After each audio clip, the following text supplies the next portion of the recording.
le thème de la brèche, une nouvelle rencontre. Nous avions samedi David et l'homme avec le bouquin sur le président ne devrait pas dire ça.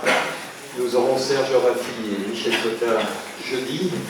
Peut-être est-ce l'effet du Forum mondial de la démocratie qui nous vaut, donc c'est aussi une sortie conjuguée des livres. Pierre-Antoine Duqueche, qui est ici et qui va prendre son micro, posera également quelques questions, étudiant en deuxième année.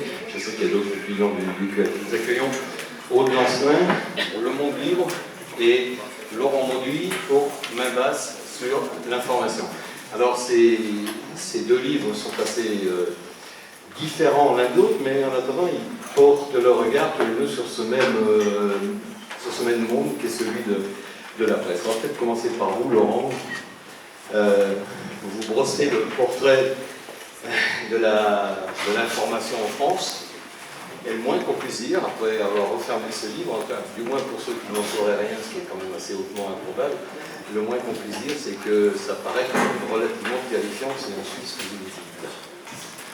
Bonsoir. Si je peux me permettre de répondre en faisant une sorte de préambule, c'est que j'ai toujours eu, comme Aude, une conception citoyenne de mon métier. C'est que j'ai toujours eu le sentiment qu'il n'y a pas de démocratie forte sans des citoyens éclairés, et qu'il y a donc une fonction démocratique majeure dans le métier de la presse, à la condition qu'elle soit libre et indépendante. Donc la question de la liberté de la presse se trouve à tous les moments dans les bouillonnements démocratiques et dans les moments de fondation des démocraties. C'est vrai sous la Révolution française, c'est vrai pour ce qui concerne la démocratie américaine dans les bouillonnements qui vont conduire à la Déclaration des droits, notamment au premier amendement américain. Et c'est vrai pour une période plus récente, je vais vite, quand la démocratie française se refonde après la Libération, et où la presse essaie d'appliquer le programme du Conseil national de la résistance. Vous connaissez la formule célèbre, rétablir la liberté de la presse, son honneur et son indépendance vis-à-vis des puissances financières. Et donc, si je fais cette remarque-là, c'est que le diagnostic que je fais dans le livre, et je pense que j'ai essayé de le documenter, c'est que ce principe fondateur de notre démocratie qui s'appliquait à la libération, une presse libre et indépendante, a été progressivement abîmé et a été, ces 3 ou 4 dernières années, totalement balayé. Et donc, mon livre est une forme de mise en garde grave en ouverture d'une campagne présidentielle. Attention, l'un des rouages majeurs de notre démocratie est mis en cause. Qu'est-ce qui s'est passé alors depuis cette libération? Alors, il y a pas eu des grands épisodes, dans votre livre, vous remontez même jusqu'au Second Empire, c'est assez intéressant de lire ces pages-là, mais qu'est-ce qui s'est passé grosso modo depuis la libération qui nous amène à ce que nous vivons aujourd'hui?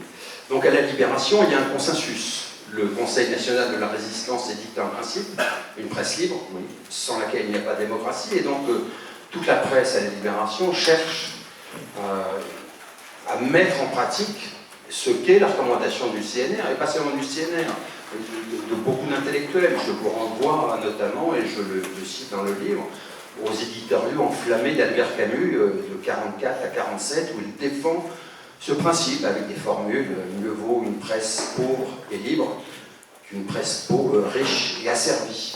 Voilà, et donc en fait, dans des formules juridiques multiples, la presse cherche son indépendance. N'être prisonnier que de sa propre médiocrité. Et pour des journalistes, c'est déjà souvent bien suffisant. Donc Le Monde invente par exemple en 1952 une formule qui est une presse, un journal de propriété de ses journalistes. Modèle institutionnel qui sera copié 20 ans après par Libération. D'autres journaux, y compris de droite, comme le Parisien libéré, à l'époque, trouvent une formule juridique qui est la coopérative ouvrière. Je dis qu'on est de droite parce que le mouvement de résistance qui prend possession du Parisien libéré à la Libération, c'est un mouvement issu de la démocratie chrétienne. Mais ce modèle-là, c'est le modèle du Parisien libéré, c'est le modèle du Courrier Picard, c'est le modèle Dauphiné libéré. Dauphiné libéré qui a à son fondement le mot d'ordre, une presse libre pour des hommes libres, puisque un mot d'ordre formidable. Or, si on résume l'histoire de ces 60-70 dernières années, c'était l'histoire d'une double normalisation économique d'abord. Ces spécificités qui garantissaient l'indépendance ont été progressivement balayées. et qui s'est prolongée par une normalisation ou une violence éditoriale, dont Aude est l'une des dernières illustrations en date. Et ce qui s'est passé plus récemment, ça a été l'accélération et la fin de ce travail de normalisation.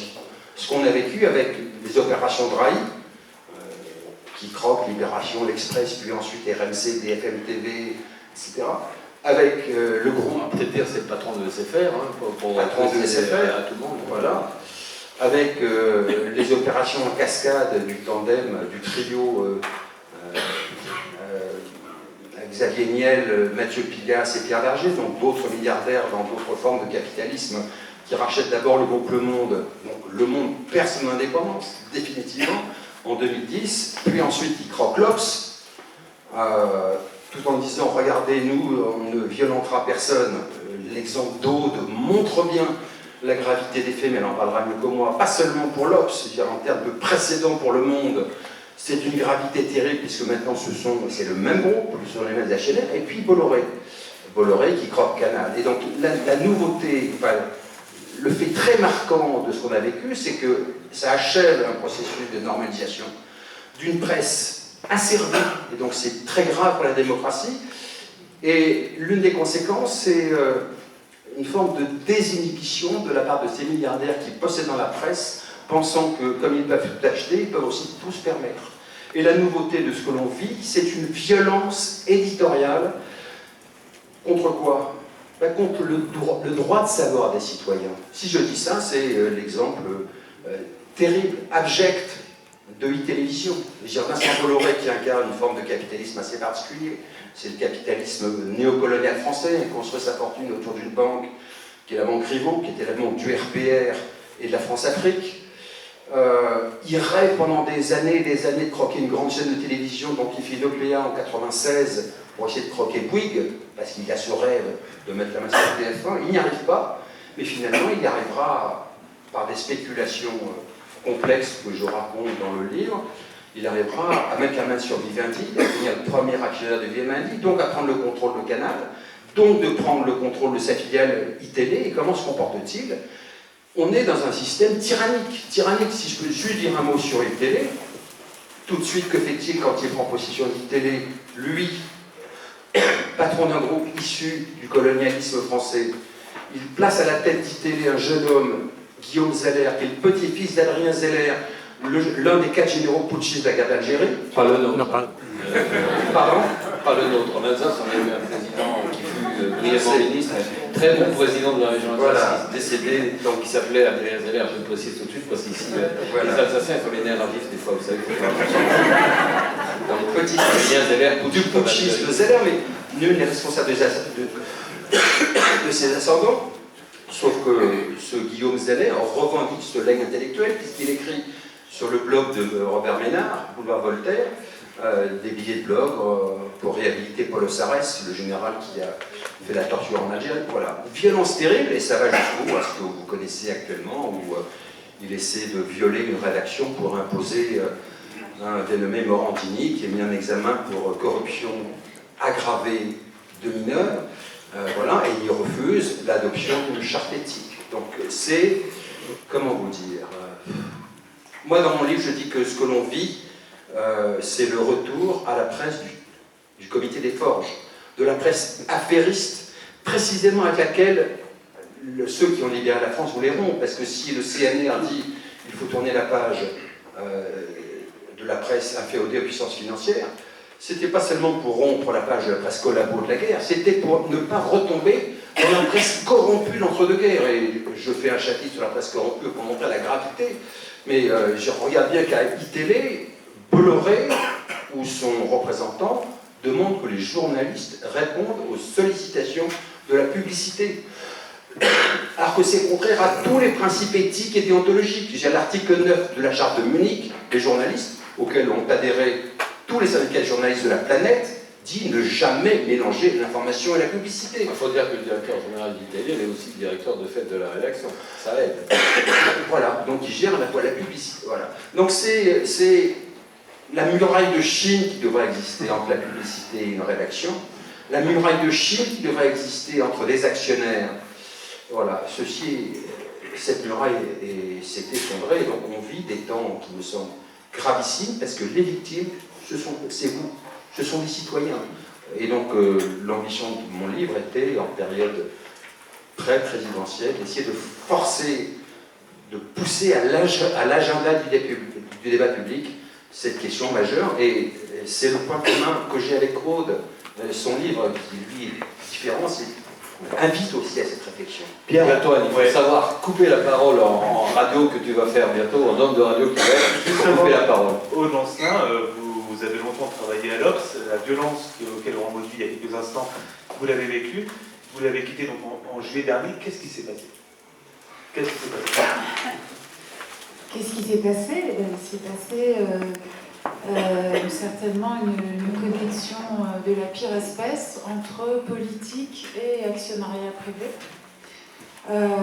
Puisque nous savons que des rencontres, des rendez-vous ont eu lieu à l'Élysée entre la présidence et les actionnaires des principaux titres de gauche, de la presse de gauche française. Le président de la République estimant que celle-ci n'était pas en soutien. Voilà. Donc c'est ainsi qu'ont pu défiler à l'Élysée, ça je pense que les citoyens doivent le savoir en effet, Monsieur Chaise-Martin, propriétaire de Marianne, Monsieur Perbrel, propriétaire de Challenge et fondateur de l'Obs et actionnaire de l'Obs, Monsieur Niel, l'homme fort du groupe Le Monde et évidemment actionnaire. L'ogre des télécoms. Rebaptisé l'ogre des télécoms, absolument. Voilà. Donc, oui, en fait, ce qui s'est passé, c'est un peu la conséquence extrêmement néfaste et violente du paysage que dresse Laurent Mauduit dans cette vaste enquête. Parce qu'il est compliqué, il est compliqué aussi pour nous journalistes, et il a longtemps été pour moi, de bien comprendre les implications rédactionnelles de la possession de la presse et des titres entiers par ce type d'actionnaire. Parce que maintenant, l'intégralité quasiment des titres français, à l'exception de Mediapart et de quelques médias de niche, sont détenus par des géants des télécoms, des avionneurs, des bétonneurs, des géants du luxe comme Bernard Arnault, etc. Et c'est très difficile de comprendre, c'est pour ça qu'il y a un travail de pédagogie énorme à faire. Qu'est-ce que ça veut dire concrètement pour les journalistes, pour notre travail, pour la ligne d'un journal? C'est très difficile, même ils jouent souvent sur le... je termine là-dessus, ils jouent souvent sur l'idée que, mais enfin, voyons, il y a des chartes, il y a des murailles. Chaque fois que le directeur général du groupe Le Monde intervient en soutien de ses maîtres sur une radio, c'est pour dire, mais pas du tout, nous avons un comité d'éthique, jamais les actionnaires ne se permettraient d'influer sur la ligne du journal, etc. Bon, évidemment, ça ne se fait pas par des coups de fil grossiers, quoique. Aude, pour nous aider à comprendre, la question de Pierre-Antoine était qu'est-ce qui vous est arrivé à vous? Est-ce que tout simplement, bien entendu, je force le trait, c'est François Hollande qui, lors d'un rendez-vous, a dit celle-là, il faut la virer? Non, ça ne s'est pas passé comme ça, tout à fait quand même. Par quel chemin on en est arrivé à votre licenciement? Ça a commencé par quoi, concrètement? Il y a eu un jour où on vous a dit quelque chose, où il s'est passé quelque chose, et comment ça s'est déroulé ensuite? C'est ça qui est intéressant pour nous de savoir. Nous avons des éléments qui partent néanmoins dans cette direction. Ouais. Du président qui aurait... Du côté de l'Élysée, absolument. Oui. Qui aurait dit... Alors c'est drôle parce que quand mon livre est sorti, c'est-à-dire le temps médiatique passe très très vite. Quand mon livre est sorti il y a à peine plus de 4 semaines, j'étais parfois confrontée à des journalistes qui me disaient « Mais enfin, l'Élysée s'intéresse aux journalistes, l'Élysée s'intéresse à la vie des rédactions, il a le temps ». Mais vous n'y pensez pas, mais bien si, il a vraiment le temps. Et depuis la sortie du livre de David et l'homme, tout le monde sait qu'il le prend. Parce que moi, c'est le chiffre, je retiens un chiffre de l'affaire David et l'homme, c'est 61 rendez-vous. Oui. 61 rendez-vous avec un seul point de journaliste. Oui. Quand on sait que par ailleurs, il reçoit toutes les rédactions de Paris et aussi les éditorialistes en entretien privé, etc., je peux vous dire qu'il passe effectivement un temps considérable à s'occuper de la vie des rédactions. Donc concrètement, là, parce que moi je suis quelqu'un de concret, pour nos lecteurs, auditeurs, là, ça veut dire que selon vous, Hollande a dit il me faut la tête de Lancelin.